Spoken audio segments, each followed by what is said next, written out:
world of tomorrow and the instruments of science which are shaping it may seem remote and fantastic, but yesterday's fantasies are becoming today's facts. How will these great advances influence and benefit our personal lives? Here in this film is an answer.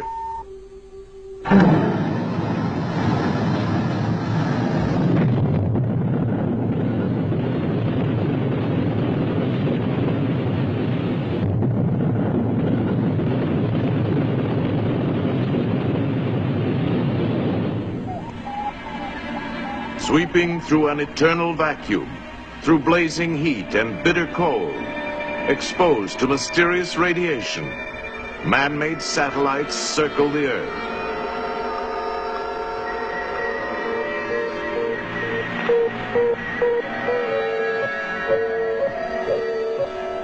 Traveling at fantastic speeds, these eyes in outer space give us knowledge for future exploration, and also vital information that will lead to a better understanding of one of nature's great forces, the weather.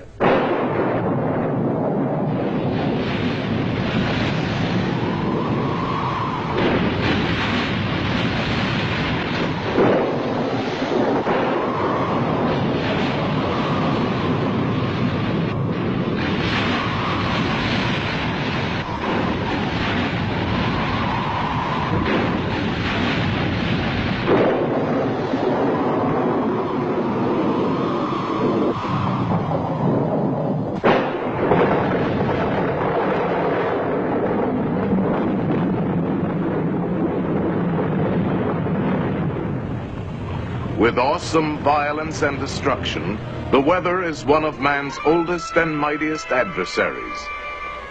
But in its ever-changing moods, the weather brings us beauty. The weather gives us our daily bread. The weather makes possible all living things. And the weather certainly influences our daily lives.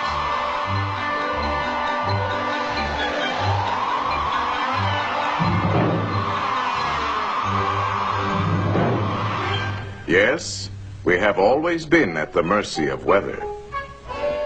When the weather is nice, we are happy. If the weather is hot and muggy, we tend to be frustrated, irritable, and even criminal. But if the fog rolls in, we are apt to be depressed. Thunderstorms cause fear and apprehension. Icy winds and snow seem to slow us down.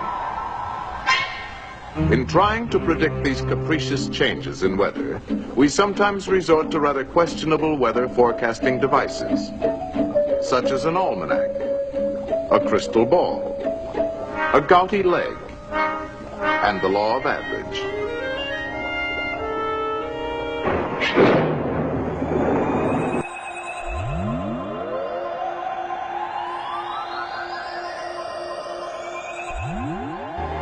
This is the master control room. Electronic maps and view screens display up-to-the-minute pictures of the weather around the Earth. Every hour, reports are automatically received from all points at sea, on land, and in the air. 22,000 miles out in space, 3 robot satellites train their sensitive television eyes on all parts of the Earth. These pictures are monitored on viewing screens in the Weather Center.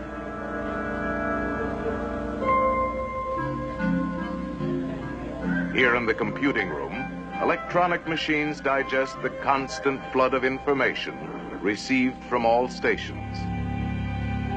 This is then translated into an ever-changing diagram of the Earth's weather. Forecasts for every sector of the globe are made months in advance. Prediction charts have indicated that a powerful hurricane will begin forming today in the Atlantic Ocean.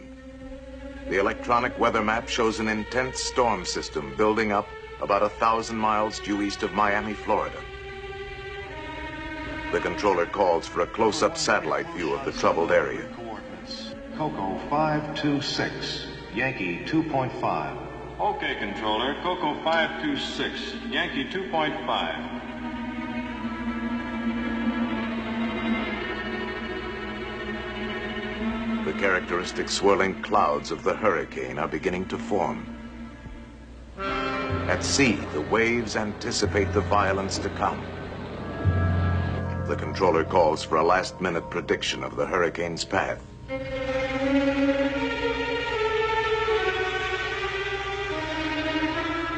If control measures are not begun at once, the hurricane will smash across densely populated areas within 48 hours. 11 a.m. EST. A hurricane is forming 960 miles east of Miami, Florida. If control measures are ineffective, it will pass inland at Cape Hatteras in 48 hours. Control operations will begin within 2 hours, but safety precautions should be completed from Cape Fear, north no later than 6 p.m. tomorrow. At Weather Central, the control strategy is mapped out. A ridge of high pressure slants across the eastern United States between two low-pressure storm systems. If these two storm centers are intensified, the high will build up along the coast, forming a barrier that will turn the hurricane out to sea. Stand by. Now pulling in satellite number 1 for visual check of low-pressure systems L20 and L21. The operator brings the satellite into focus on the two storms. One centered over Kansas, the other over Labrador. Changing the northeastern low, L21.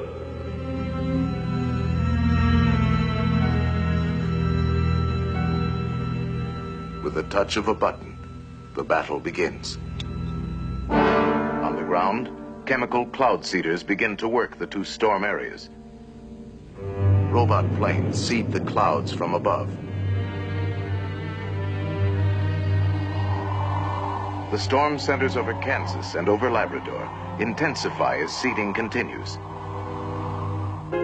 Now changing over to Hurricane Center H8.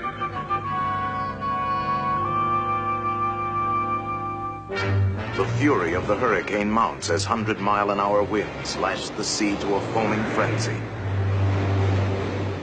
All stations, Sector C. Activate Phase 2, Control Plan Delta. Set vapor rockets for 42,000 feet. As an emergency measure, the controller calls for a salvo of vapor rockets to be fired ahead of the path the hurricane is predicted to take.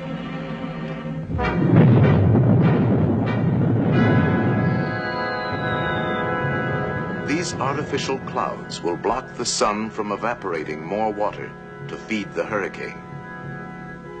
The reports coming into the control center indicate that the diversionary cloud seeding over Kansas is now creating a flood danger.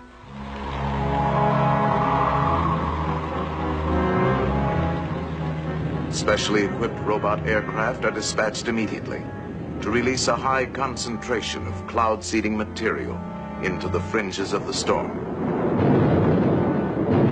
Heavier seeding from the ground also helps to subdue the rain by spreading it over a wider area.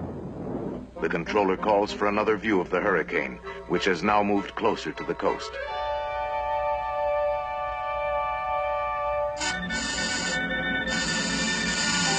Signal out on number 1 satellite. 10-minute interruption for correction. Have you anything else in the area? Satellite station S1 is approaching area. We'll make contact. S1, this is Weather Central. Request video signal at grid coordinates Coco. An emergency situation has developed. In an orbiting space station 1,000 miles above the hurricane, a crewman sends a temporary picture back to Weather Central.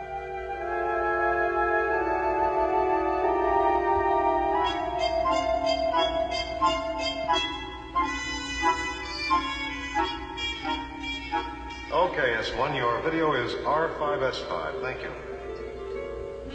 The hurricane has stopped moving toward the coast, but is still intensifying. It must be made to move northward and out to sea. This is a crisis. Aberdeen Station. Activate multiple seeding rockets on course 117. The controller decides to fire cloud seeding rockets just ahead of the hurricane, hoping to start it moving.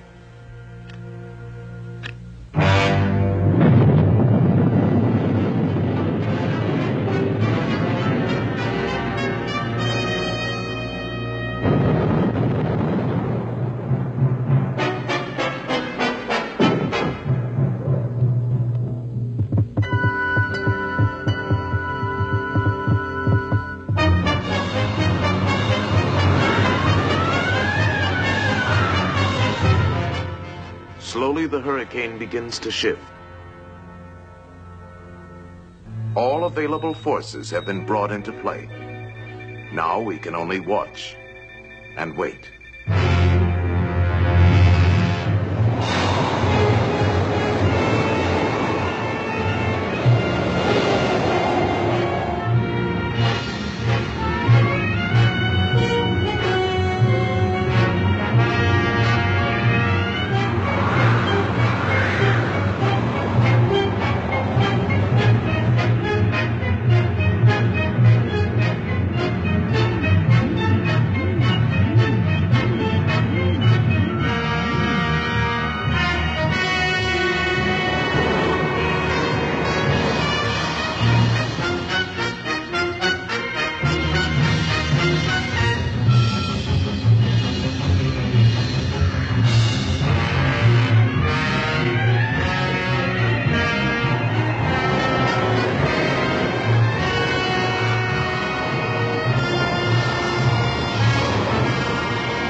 After hours of tension, the turning point is reached. Latest reports indicate the control strategy is successful. At last, the high-pressure ridge has settled along the coast, forming an invisible wall of safety.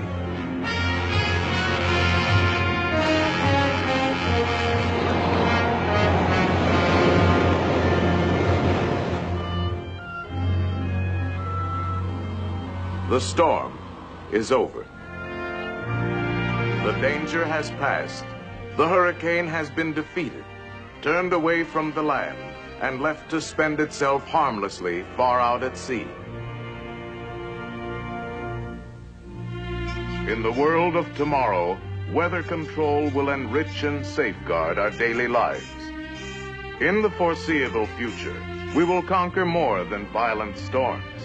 We will turn the destructive elements of today into new sources of power, shaping the land on which we live. All mankind will benefit. Arid wastelands will be made green and fertile, and vast frozen areas will become productive. To this end, man-made satellites will probe the secrets of the skies. They will be our eyes in outer space.